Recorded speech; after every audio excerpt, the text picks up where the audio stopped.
ሰላም ሰላም፣ እንዴት ናችሁ? ደህና ናችሁ ወይ? እንኳን ለብርሃነ ትንሣኤው በሰላም አደረሳችሁ። ዛሬ እንግዲህ የበዓል ማግስት ነው። እዚህ ጋር እንግዲህ የበዓል ማግስት ልውስ ልሰራላችሁ ነው ያሰብኩትኝ በተራረፈኝ ስጋና አይብ። እዚህ ጋር ቆንጆ የሆነ ቀይ ስጋ አለኝ። እሱን ስጋ ደቀቅ አድርገን ከትፈን እንጨምራለን። እንደ ክትፎም ባይሆን የተወሰነ ደቀቅ አድርገን ከትፈን እንጨምራለን። ውስጥ እኔ መክተፍ ጀምሬያለሁኝ። እዚህ ጋር ደግሞ ሁለተኛው ግብአቴ አይብ አለ። ቆንጆ አይብ አለኝ እዚህ ጋር፣ እሱንም እንጨምራለን። ሁለቱ ሲዋሃድ በጣም ቆንጆ ጣዕም ነው የሚሰጠን። እዚህ ጋር ደግሞ እንደ ማጣፈጫ ቂቤ ነው። ያው ስጋ ካለ ቂቤ አለና እዚህ ጋር ቆንጆ ለጋ ቂቤ አለኝ ማለት ነው። እዚህ ጋር ደግሞ እንደምታዩት ሚጥሚጣ፣ ኮረሪማና ጨው አለኝ ማለት ነው። እነዚህንም ግብአቶች ለማጣፈጥ በጣም አስፈላጊ ስለሆኑ እነሱንም እንጨምራለን። እዚህ ጋር ደግሞ ቀይ ሽንኩርትና ቃሪያ አለኝ ማለት ነው። እሱንም ደቀቅ አድርገን ከትፈን እንጨምራለን። እንግዲህ እናንተ በቤታችሁ ዳጣ ካለ ዳጣ የምትጨምሩበት ቆንጆ ያደርግላችኋል። እንደዚህ እነዚህን ግብአቶች ጨምረን ቆንጆ የሆነ ድውስ ሰርተን እንመገባለን። ወደ አሰራሩ እንሄዳለን። እዚህ ጋር እንግዲህ ስጋችንን እንደዚህ ለመክተፍ እንደሚመቸን አድርገን መጀመሪያ ቢላችንን ስለት መሆኑን በደንብ ማወቅ አለብን። በደንብ የተሳለ ካልሆነ ስጋችንን ክር እንዲያወጣ ሊያደርግብን ይችላል። ስለዚህ እንደዚህ እያደረግን በቀጫጭኑ ስላይስ እናደርገዋለን መጀመሪያ። ከዛ እንደዚህ ያወጣነውን ስላይስ እንደዚህ ደራርበን ደግሞ በቀጭኑ እንደገና እንደዚህ እናደርጋለን ማለት ነው። በማሽን መፍጨት ይቻላል፣ ግን እንደ ክትፎ በጣም ድቅቅ ባይል ሞር ቆንጆ ነው። ግን አልከትፍም ካላችሁ እንደዛም አድርጋችሁ መስራት ትችላላችሁ። ስለዚህ እንደዚህ ይዘን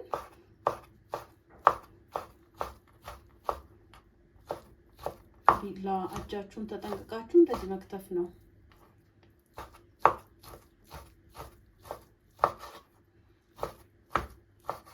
በደንብ እንደዚህ በስሱ ድቅቅ ሳይል ከቀጠቀጣችሁት ክር ያወጣባችኋል። እንዴት ነው ክር ማለት? ከስር ያልተደቀቀ ማለት ነው። ይይዛል አይደለ? እንደዛ የክትፎ ስጋ ስትከትፉ መቼም ታውቁታላችሁ። ስለዚህ በቀጫጭን ታረጉና እንደዚህ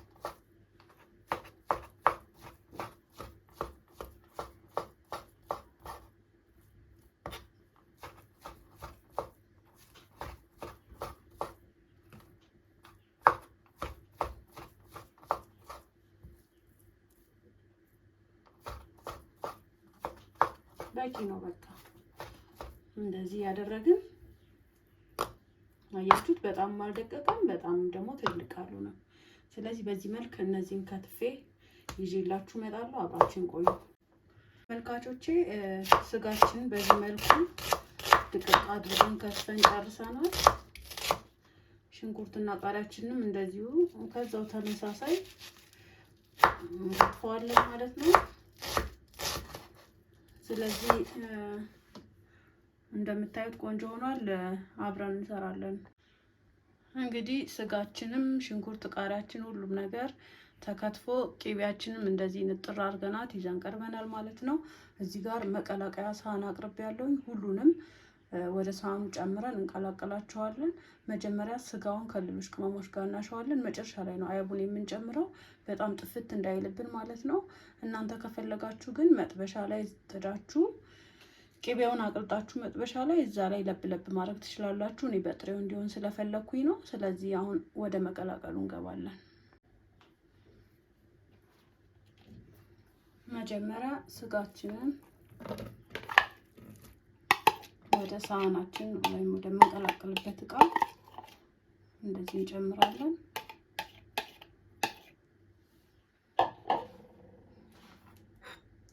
ከዛም ሽንኩርትና ቃሪያችንን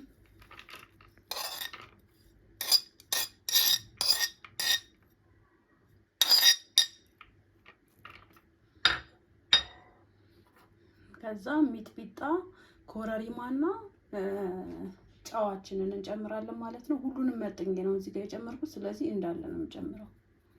ምንም የሚበዛ የሚያንስም ነገር የለም። ሚጥሚጣው መቃጠል ብዙ ካልፈለጋችሁ ቀነስ ማድረግ ትችላላችሁ። ቅቤን ደግሞ እንዲሁ በሙቅ ውሃ አቅልጬዋለሁ እዚህ ጋር። እሱንም ፈሰስ እናደርግበታለን የተወሰነ። ካሸነው በኋላ ደግሞ የተወሰነውን እንጨምራለን። አሁን እኔ ምንድነው የማደርገው? እኔ በማንኪያ ነው የማቀላቅለው፣ ግን ቢቻል በእጅ ቢቀላቀል ጥሩ ነው። ከቻላችሁ ግላብ አድርጋችሁ በእጃችሁ በደንብ እንደ ክትፎ እሽት ብታደርጉት በጣም ቆንጆ ቴስት ይሆንላችኋል። ወይም በማማሰያ ነገር እንደዚህ በማንኪያ በደንብ እንዲዋሃድ መቀላቀል ነው።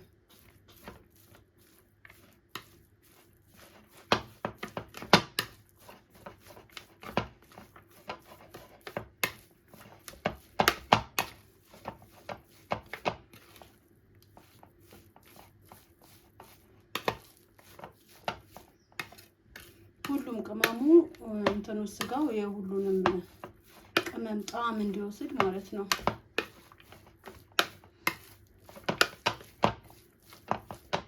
እጃችንን ጠንከር አድርገን እንደዚህ እናሸዋለን።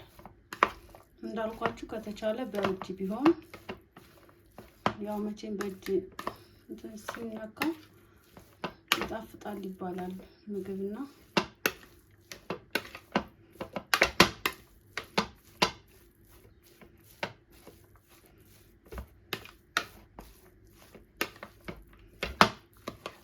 እንደዚህ በደንብ ማሸት ነው። በደንብ ቆያሽቴ ይዤላችሁ መጣ። እንግዲህ በደንብ ሽታ አድርጌዋለሁ። ቆንጆ ሆኗል። ሽታው ራሱ የሚገርም ሽታ ነው እየመጣ ያለው የሁሉም ቅልቅል ማለት ነው። አሁን ደግሞ አይቢያችንን እንደዚህ እንጨምራለን። አይቢውን በደንብ አብሮ ከታሸ እንትን ይለባቸዋል። ያው ብዙ እንትን ስለማይሆን ጥንክር ያለ ስለማይሆን ውሃ እንዳይሆንብን ብዬ ነው። ስለዚህ እሱን መጨረሻ ላይ አድርጋችሁ በማማሰያ የተወሰነ እንትን መቀላቀል ነው።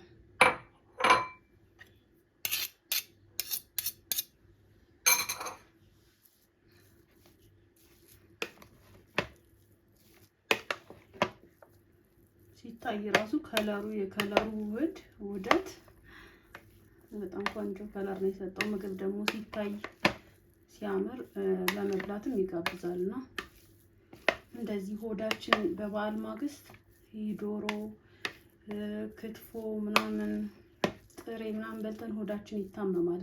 ልክ አይሆንም። እንደው ባያመን ራሱ ክብድ የሚል ስሜት አለውና እንደዚህ የሚያቃጥል ቀለል ያለ ነገር የበዓል ማግስት ጠዋት ላይ ምናምን ብንሰራ ቆንጆ ነው።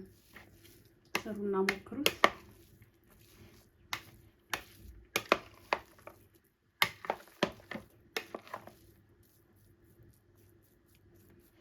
ስለዚህ እንደዚህ አይባችሁን ጨምራችሁ ደግሞ በደንብ ማቀላቀል ነው ከስጋው ጋር ማለት ነው። ቆንጆ ሆኗል አሁን።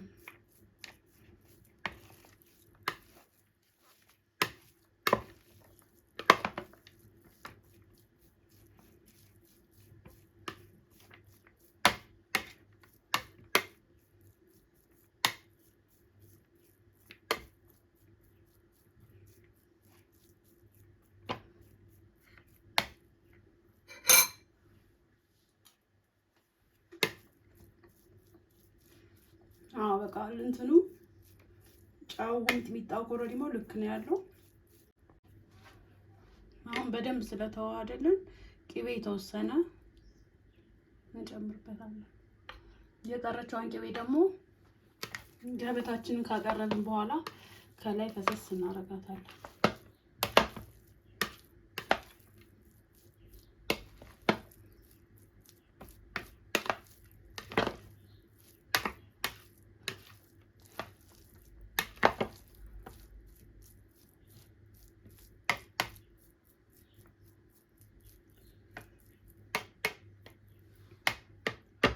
እንደዚህ ቆንጆ ሆኖ ተቀላቅሎልናል በምታዩት መልኩ። አሁን ገበታችንን አስተካክለን እንመጣለን።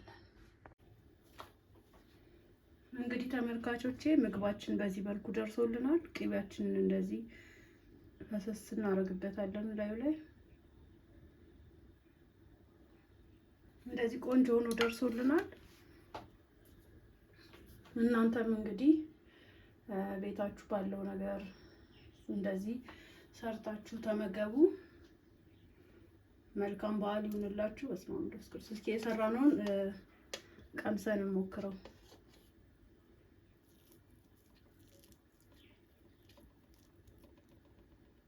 እንብላ።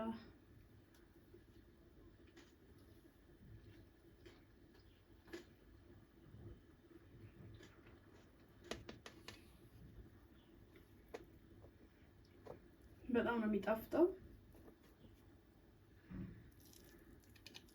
በጣም ቆንጆ ምግብ ነው። ቅልል ያለ የማይከብድ ለበዓል ሆድ የሚሆን ነው። ስለዚህ ስሩና እንደኔ ሞክሩ። እስካሁን ለተከታተላችሁኝ በጣም አመሰግናለሁ። ቪዲዮውን ከወደዳችሁልኝ ላይክ አድርጉልኝ፣ ሰብስክራይብም አድርጉ ፔጄን። በጣም አመሰግናለሁ።